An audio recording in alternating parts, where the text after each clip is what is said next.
کیا آپ جانتے ہیں کہ ایک ایسی طاقتور قوم بھی دنیا میں آباد تھی جو پہاڑوں کو تراش کر اپنے گھر بناتی تھی، جن کی عمریں سینکڑوں سال ہوتی، جسم مضبوط اور نعمتوں کی بھرمار تھی؟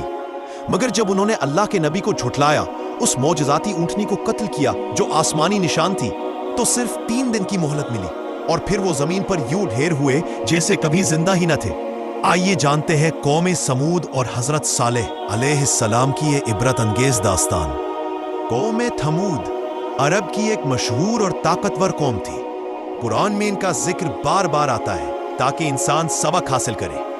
یہ قوم عاد کے بعد دنیا کی دوسری بڑی اور زبردست قوم مانی جاتی تھی۔ اللہ نے انہیں غیر معمولی طاقت دی تھی۔ ان کے جسم مضبوط، لمبے اور سخت محنت کرنے والے تھے۔ ان کی عمریں عام انسانوں کی طرح چند دہائیوں تک محدود نہ تھی، بلکہ 400 سال تک پہنچ جاتی تھی۔ حیرت کی بات یہ تھی کہ بڑھاپا ان کے جسموں پہ غالب نہیں آتا تھا۔ یہ لوگ اپنے وقت کے ماہر انجینئر اور معمار تھے۔ آج بھی ان کے تراشے ہوئے گھر اور محلات عرب کے علاقے مدائن صالح میں موجود ہیں۔ وہ پہاڑوں کو کاٹ کر ان کے اندر شاہانہ محلات اور محفوظ گھر بناتے۔ ان کے شہر دیکھنے والے حیران رہ جاتے۔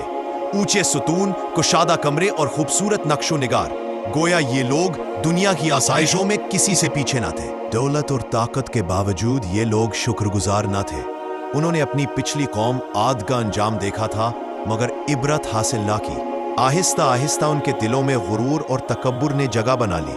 بجائے اللہ کی بندگی کے، انہوں نے خود تراشے ہوئے پتھروں کو اپنا معبود بنا لیا۔ یہ بت ان کے گھروں اور راستوں میں رکھے ہوتے اور یہ انہیں سجدہ کرتے۔ نعمتوں کے باوجود ان کی روحیں اندھیروں میں ڈوب چکی تھی۔ اللہ نے ان کی ہدایت کے لیے اپنے نبی حضرت صالح علیہ السلام کو بھیجا۔ آپ خود اسی قوم سے تعلق رکھتے تھے، نہایت نیک اور عقل مند مانے جاتے تھے۔ بچپن سے ہی سب آپ کی ایمانداری اور سچائی کے گواہ تھے۔ جب آپ نے اللہ کا پیغام پہنچایا تو فرمایا، اے میری قوم، اللہ کی عبادت کرو، اس کے سوا تمہارا کوئی معبود نہیں۔ آپ نے انہیں توحید کی دعوت دی اور شرک سے روکا۔ قوم کے سردار، جو دولت اور طاقت کے غرور میں ڈوبے ہوئے تھے، سب سے زیادہ مخالفت پر اتر آئے۔ انہوں نے کہا، اے صالح، کیا ہم اپنے باپ دادا کے چھوڑے ہوئے معبودوں کو چھوڑ دیں؟ تم ہم جیسے ہی ایک انسان ہو، تمہیں نبی کیسے مان لے؟ مگر حضرت صالح علیہ السلام صبر کے ساتھ اپنی قوم کو سمجھاتے رہے۔ بالآخر قوم کے بڑے سرداروں نے دلیل مانگی۔ انہوں نے کہا کہ اگر واقعی تم اللہ کے نبی ہو تو ہمیں اپنی سچائی کا کوئی واضح ثبوت دکھاؤ۔ انہوں نے ایک عجیب شرط رکھی کہ ایک پتھر کے اندر سے ایسی اونٹنی نکلے جو حاملہ ہو، فوراً بچہ جن دے اور پھر اتنا دودھ دے کہ پوری قوم کے لیے کافی ہو۔ یہ بظاہر ناممکن شرط تھی۔ حضرت صالح علیہ السلام نے دعا کی۔ اچانک ایک پہاڑ کی چٹان لرزنے لگی اور سب کے سامنے ایک شاندار اور خوبصورت اونٹنی ظاہر ہوئی۔ اس نے وہیں بچہ جنا اور اس کا دودھ اتنا تھا کہ ہزاروں لوگ پی سکتے تھے۔ یہ اللہ کا واضح معجزہ تھا۔ کئی لوگ حیران ہو کر ایمان لے آئے، مگر اکثریت پھر بھی ضد اور تکبر پر قائم رہی۔ اللہ نے حکم دیا کہ یہ اونٹنی ایک دن کے لیے پانی پیے گی اور اگلے دن قوم پانی استعمال کرے گی۔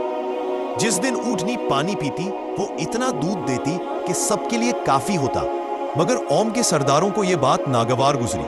انہوں نے دل میں اونٹنی کے خلاف بغض پال لیا۔ بالآخر 2 شقیق القلب افراد، مسدہ اور قدار، ایک عورت کے کہنے پر تیار ہوئے۔ عورت نے ان سے وعدہ کیا کہ اگر وہ اونٹنی کو مار ڈالے تو انہیں انعام دے گی۔ ایک رات انہوں نے مل کر اللہ کی بھیجی ہوئی نشانی اونٹنی کو قتل کر دیا۔ یہ گناہ اتنا بڑا تھا کہ پوری قوم پر عذاب کی مہر لگ گئی۔ اونٹنی کے قتل کے بعد قوم نے حضرت صالح علیہ السلام کا مذاق اڑایا اور کہا، لے آؤ وہ عذاب جس کی دھمکی دیتے ہو۔ حضرت صالح علیہ السلام نے فرمایا، اب تمہارے پاس صرف 3 دن کی مہلت ہے۔ پھر آپ نے نشانیاں بتائیں۔ پہلے دن تمہارے چہرے پیلے ہوں گے، دوسرے دن سرخ اور تیسرے دن بالکل سیاہ۔ پہلے دن واقعی ان کے چہرے زرد پڑ گئے۔ وہ حیران ہوئے مگر پھر بھی توبہ نہ کی۔ دوسرے دن ان کے چہرے سرخ ہو گئے جیسے آگ جل رہی ہو۔ اس دن بھی وہ اپنی ضد پر قائم رہے۔ تیسرے دن ان کے چہرے سیاہ ہو گئے جیسے کوئلہ۔ اس کے باوجود وہ باز نہ آئے اور ہنسی مذاق کرتے رہے۔ چوتھے دن صبح سویرے آسمان سے خوفناک چیخ گونجی۔ ایسی زوردار آواز تھی کہ ان کے دل پھٹ گئے، کان پھٹ گئے اور سب وہی کے وہی مر گئے۔